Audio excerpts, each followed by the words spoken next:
ஐயனார் துணையில அடுத்து நடக்க போகுதுன்னு வாங்க பார்க்கலாம். நிலா கிட்ட கோபத்தோட சண்டை போட போற காயத்ரி இங்க காயத்ரியோடைய ஃப்ரெண்டெல்லாம் பார்த்தா சும்மா இருக்காம சோழனை பத்தின எல்லா விவரத்தையும் பார்த்தா விசாரிச்சுட்டு வந்து காயத்ரி கிட்ட ஒவ்வொன்றா புட்டு புட்டு வைக்கிறாங்க. இங்க பாரு காயத்ரி, அந்த சோழனுக்கு ஏற்கனவே கல்யாணம் ஆயிருச்சு. நீ கூட பஸ் ஸ்டாப்ல பார்த்துருப்பே, அந்த பல்லவன் கூட ஒரு பொண்ணு நிக்குமே, அந்த பொண்ணு பேரு நிலா. அந்த பொண்ணை தான் சோழன் கல்யாணம் பண்ணியிருக்காரு. சோழனுக்கும் அந்த பொண்ணுக்கும் கல்யாணம் ஆகி கிட்டத்தட்ட 7-8 மாசத்துக்கு மேல ஆக போகுது. 2 பேத்துக்கும் ஏதோ ஒரு சுச்சுவேஷனால கல்யாணம் ஆயிருக்கு. இப்ப 2 பேருமே அந்த கல்யாணம் வேணாம் அப்படின்னு சொல்லிட்டு விவாகரத்துக்கு அப்ளை பண்ணியிருக்காங்க. அவங்களுக்கு ஏற்கனவே கல்யாணம் ஆயிருச்சு. நீ அந்த பையனை விட்டுரு அப்படின்னு சொல்லிட்டு இங்க காயத்ரியோடைய ஃப்ரெண்டெல்லாம் சொல்லவும், என்ன சொன்ன விவாகரத்தா அப்படின்னு சொல்லிட்டு காயத்ரி கேட்கவும், ஆமாடி 2 பேரும் விவாகரத்துக்கு அப்ளை பண்ணியிருக்காங்க. எனக்கு புரியல, கல்யாணம் ஆகி 7-8 மாசம் தான் இருக்குன்னு சொல்ற, அப்ப விவாகரத்துன்னு சொல்ற. ஒருவேளை சோழன் விருப்பம் இல்லாம அந்த பொண்ணை கல்யாணம் பண்ணியிருப்பாருன்னு நினைக்கிறேன். சோழனுக்கு என்னைய தான் பிடிக்கும், அதே மாதிரி எனக்கு சோழனை ரொம்ப பிடிக்கும். விவாகரத்து வாங்கினதுக்கு அப்புறம் சோழனை நான் கல்யாணம் பண்ணிக்கிறேன் அப்படின்னு சொல்லிட்டு காயத்ரி சொல்லவும், ஏய் என்னடி பேசிக்கிட்டு இருக்க, உனக்கு என்ன கிறுக்கா பிடிச்சிருக்கு, ஏற்கனவே கல்யாணம் ஆன ஒரு ஆளை போய் காதலிக்கிறேன்னு சொல்லிக்கிட்டு இருக்க அப்படின்னு சொல்லிட்டு இங்க காயத்ரியோடைய ஃப்ரெண்டு சொல்லவும், பரவாயில்ல அவங்களுக்கு தான் விவாகரத்தாக போதுல, எனக்கு சோழன் வேணும். சோழனுக்கு ஏற்கனவே கல்யாணம் ஆயிருந்தாலும் பரவாயில்ல, சோழனை என்னால மறக்க முடியாது. அவரை எப்ப முத பார்த்தேனோ பார்த்த அன்னையிலிருந்து நான் முடிவு பண்ணிட்டேன், வாழ்ந்தா அவரு கூட தான். எனக்கு அவரை ரொம்ப பிடிச்சிருக்கு. அவரை என்னால மறக்கவும் முடியாது, அவரை என்னால விட்டு கொடுக்கவும் முடியாது. நான் அந்த நிலா கிட்ட பேசுறேன் அப்படின்னு சொல்லி காயத்ரி சொல்லவும், ஏய் பைத்திய மாதிரி பேசிக்கிட்டு இருக்கடி, அவங்களுக்கு ஏற்கனவே கல்யாணம் ஆயிடுச்சு அப்படின்னு சொல்லி இங்க காயத்ரி ஃப்ரெண்டு மறுபடியும் சொல்லவும், பரவாயில்ல கல்யாணம் ஆயிருந்தாலும் பரவாயில்ல, அதான் விவாகரத்து கிடைக்க போதுல, விவாகரத்து கிடைச்சதும் சோழன் மனசை நான் கொஞ்சம் கொஞ்சமா மாத்துறேன் அப்படின்னு சொல்லிட்டு காயத்ரி பார்த்தா நான் எப்படியாவது நிலா கிட்ட பேசியே தீர்வேன் அப்படின்னு சொல்லி காயத்ரி ஃப்ரெண்டு கிட்ட பேசிக்கிட்டு இருக்கு. மறுநாள் காலையில பார்த்தா நிலா பஸ் ஸ்டாப்புக்கு வராங்க. கூடவே பார்த்தா பல்லவனும் நிற்கிறாரு. அப்பதான் வந்து காயத்ரி, நான் கொஞ்சம் உங்ககிட்ட பேசணுமே அப்படின்னு சொல்லி காயத்ரி சொல்லவும், பேசணுமா என்கிட்டயா அப்படின்னு சொல்லி நிலா கேட்கவும், ஆமா உங்ககிட்ட தான் பேசணும் அப்படின்னு சொல்லி காயத்ரி சொல்லவும், என்கிட்ட பேசுறதுக்கு உனக்கு என்ன, உங்ககிட்டலாம் பேசுறதுக்கு எனக்கு ஒன்றும் இல்லை, எனக்கு ஆஃபீஸ்க்கு டைம் ஆச்சு அப்படின்னு சொல்லிட்டு நிலா சொல்லவும், எனக்காக ஒரு 5 மினிட்ஸ் மட்டுமே, நான் உங்ககிட்ட பேசியே தீரணும் அப்படின்னு சொல்லிட்டு காயத்ரி சொல்லவும், என்கிட்ட பேசணுமா, சரி என்ன சொல்லணும் அப்படின்னு சொல்லிட்டு நிலா கேட்கவும், இல்லை நீங்கள் தானே சோழனுடைய ஒய்ஃப் அப்படின்னு சொல்லி இங்கே காயத்ரி கேட்கவும், உனக்கு எப்படி தெரியுது அப்படின்னு சொல்லி நிலா கேட்குறாங்க. தெரியும், என் ஃப்ரெண்ட்ஸ் எல்லாம் விசாரிச்சுட்டு வந்து சொல்லிட்டாங்க, நீங்கள் தானே சோழனுடைய ஒய்ஃப். ஆமாம், நீங்கள் 2 பேரும் எப்போ விவாகரத்து வாங்க போகிறீங்க அப்படின்னு சொல்லிட்டு காயத்ரி கேட்கவும், விவாகரத்தா, உனக்கு இதெல்லாம் எப்படி தெரியும் அப்படின்னு சொல்லி நிலா கேட்குறாங்க. எனக்கு எல்லாமே தெரியும், நீங்களும் சோழனும் விவாகரத்துக்கு அப்ளை பண்ணியிருக்கீங்கன்னு தெரியும், உங்களுக்கு எப்போ விவாகரத்து கிடைக்க போகுது,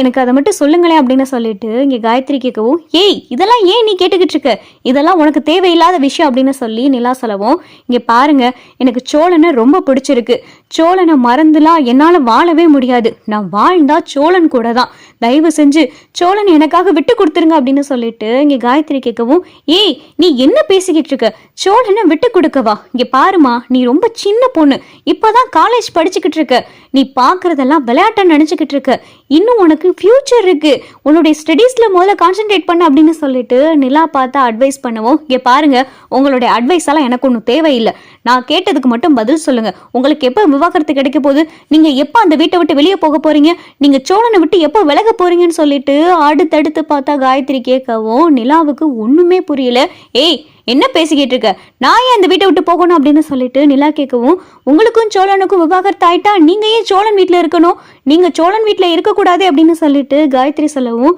இந்த பொண்ணுக்கு நான் எப்படி பேசி புரிய வைக்க போறதுன்னே தெரியலையே அப்படின்னு சொல்லி நிலா முழிக்கவும், இங்க பாருங்க எனக்கு சோழன் வேணும், நீங்க அந்த வீட்டிலேயே இருந்தீங்கன்னா அது எப்படி சரிப்பட்டு வரும், சோழனுக்கு இப்ப என் மேல இன்ட்ரெஸ்ட் இல்லாம இருக்கலாம், நான் போக போக சோழனுக்கு என் மேல இன்ட்ரெஸ்ட் வர வச்சிருவேன், நான் சோழன் கிட்ட நல்லா சகஜமா பேசி அவர் என்கிட்ட நல்லா பழையபடி பழகிற மாதிரி நான் வச்சிருவேன், எனக்கு சோழனை ரொம்ப பிடிச்சிருக்குங்க,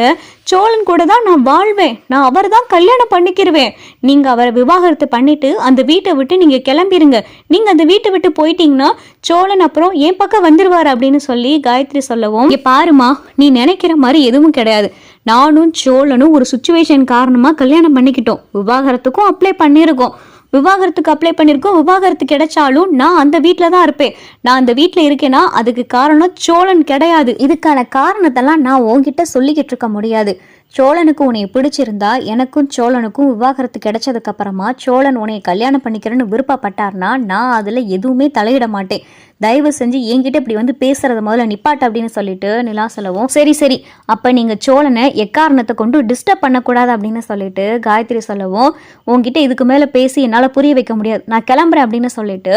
நிலா கிளம்ப போகையில அப்பதான் பல்லவன், அண்ணி நில்லுங்க நானும் வரேன் அப்படின்னு சொல்லிட்டு பல்லவனும் பார்த்தா நிலா கூட கிளம்புறாரு. என்ன நீ காயத்ரி என்னென்னமோ பேசிக்கிட்டு இருக்கு, உங்களை சோழனை விட்டு விலக சொல்லிக்கிட்டு இருக்கு, என்ன நீ பேசிக்கிட்டு இருக்க அந்த பொண்ணு அப்படின்னு சொல்லி பல்லவன் கேட்கவும், தெரியல பல்லவா அந்த பொண்ணு என்னென்னமோ பேசிக்கிட்டு இருக்கு, என்னை அந்த வீட்டை விட்டு போக சொல்லுதுடா அப்படின்னு சொல்லிட்டு நிலா சொல்லவும், என்ன நீ சொல்றீங்க,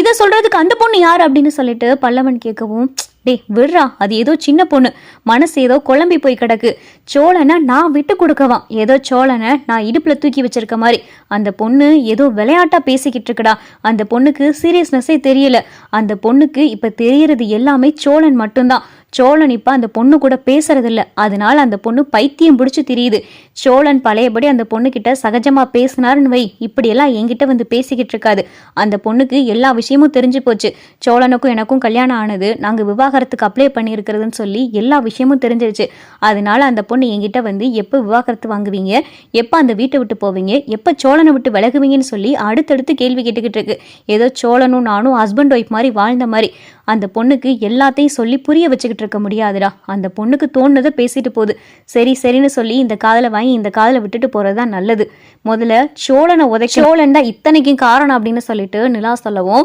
பல்லவனுக்கு பார்த்தா சோழன் மேல கோவம் வருது. காலேஜ் முடிச்சு பல்லவன் வீட்டுக்கு வந்ததும் சோழன் பார்த்தா வீட்டில் இருக்காரு, வேகமா வந்து சோழனுடைய சட்டையை பிடிச்சு பல்லவன் கேட்கிறாரு, உனக்கு இப்ப நிம்மதி தானே, உனக்கு இப்ப நிம்மதி தானே அப்படின்னு சொல்லிட்டு பல்லவன் கேட்கவும், என்னடா என்ன ஆச்சு, எதுக்கு போய் சட்டையை பிடிக்கிற அப்படின்னு சொல்லி சோழன் கேட்கிறாரு, இல்ல உன்னால அண்ணி மறுபடி வீட்டை விட்டு வெளியே போக போறாங்க அப்படின்னு சொல்லிட்டு பல்லவன் சொல்லவும், என்னடா சொல்ற அப்படின்னு சொல்லி சோழன் கேட்கறாங்க. அந்த காயத்ரி சும்மா இருக்காம என்ன பண்ணிருக்கு தெரியுமா, அண்ணி கிட்ட போய் எப்ப இந்த வீட்டை விட்டு வெளியே போக போறீங்க, உங்களுக்கும் சோழனுக்கும் எப்ப விவாகரத்து ஆக போகுது, விவாகரத்து ஆன உடனே இந்த வீட்டை விட்டு போயிருவீங்க தானு சொல்லி அண்ணி இந்த வீட்டை விட்டு வெளியே போக சொல்லிக்கிட்டு இருக்கு, என்னடா சொல்ற அப்படின்னு சொல்லிட்டு சோழன் கேட்கவும், ஆமா அந்த பொண்ணுக்கு எல்லா விஷயமும் தெரிஞ்சிருச்சு, உனக்கும் அன்னைக்கும் கல்யாணம் ஆனது, நீங்க 2 பேரும் விவாகரத்துக்கு அப்ளை பண்ணிருக்குன்னு சொல்லி எல்லா விஷயமும் தெரிஞ்சிருச்சு, எல்லா விஷயம் தெரிஞ்சும் அந்த பொண்ணுக்கு உனையதான் பிடிச்சிருக்கு, உனையதான் கல்யாணம் பண்ணிக்கிறமா, உன் கூட தான் வாழுமா, அதனால அண்ணி இந்த வீட்டுல இருக்க கூடாதான், உனக்கும் அன்னைக்கும் எப்படா விவாகரத்து கிடைக்குன்னு சொல்லி அந்த பொண்ணு காத்து இருக்கு, இன்னைக்கு அந்த பொண்ணு அன்னிக்கிட்ட வந்து பேசுச்சு அப்படின்னு சொல்லி பல்லவன் சொல்லவும், இங்க சோழனுக்கு பார்த்தா காயத்ரி மேல கோவம் வருது, அவன் யாரு நிலாவை வீட்டை விட்டு வெளியே போக சொல்ல அப்படின்னு சொல்லி சோழன் காயத்ரி மேல பயங்கரமா கோவப்படுறாரு. அதே கோவத்தோட சோழன் பார்த்தா காயத்ரியோட வீட்டுக்கு போறாரு, ஏ காயத்ரி